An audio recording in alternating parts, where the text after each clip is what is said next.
সবাই বলে না একটা মেয়ে খারাপ হওয়ার পেছনে একটা ছেলের হাত থাকে। আমি তো বলবো একটা লয়াল মেয়ে খারাপ হওয়ার পেছনে তার 12 তারিখ খানকি মাগি বান্ধবীর হাত থাকে। তার কারণ একটা মেয়ে তোমাকে মন থেকে ভালোবাসে, তোমার সাথে অনেকদিন সম্পর্ক চালিয়েছে, অনেক বছর সম্পর্ক চালিয়েছে, কিন্তু তার বান্ধবী তার বয়ফ্রেন্ডের সাথে দেখা করতে হবে, বলবে চল আমার সাথে চল। যে বলবে আমার বয়ফ্রেন্ডের সাথে যে ছেলেটা এসেছিল ওর সাথে প্রেম করবি, আমার একটা বন্ধু আছে তার সাথে প্রেম করবি, আমার এর সাথে প্রেম করবি, আমার বালের সাথে প্রেম করবি, সব সময় তাকে অ্যাপ্রোচ করতেই থাকে। বলবে আমি তো 4 জনের সাথে যাচ্ছি, কোথায় কিছু হচ্ছে না। আরে তোর বয়ফ্রেন্ড কিছু জানতেই পারবে না, দুদিন কথা বলে দেখ, যদি না ভালো লাগে কথা বলতে হবে না। তোর বয়ফ্রেন্ডকে কে বলতে যাচ্ছে, তোর বয়ফ্রেন্ডের ঘর তো অনেক দূরে, সে তো জানতেই পারবে না। আর এমন ভাবে ঠিক একটা মেয়ে কথা বলতে শুরু করে, কথা বলতে বলতে ছেলেটার থাকে এবার লুকোতে শুরু করে। আর একটা মেয়ে যখন একটা অন্য ছেলের সাথে কথা বলে সেটা মেয়েটার ব্যবহারেই বোঝা যায়।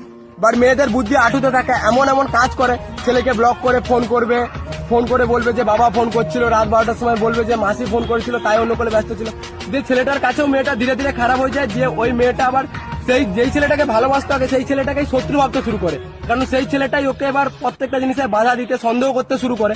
দিয়ে ওই মেয়েটা এবার অন্য একটা ছেলের সাথে যখন দেখা করে যখন ওর সাথে কিছু শারীরিক কিছু করে নেয়, করার পর তখন মেয়েটা আগের যে ছেলেটাকে ভালোবাসতো তার সাথে ব্রেকআপ করতে চায়।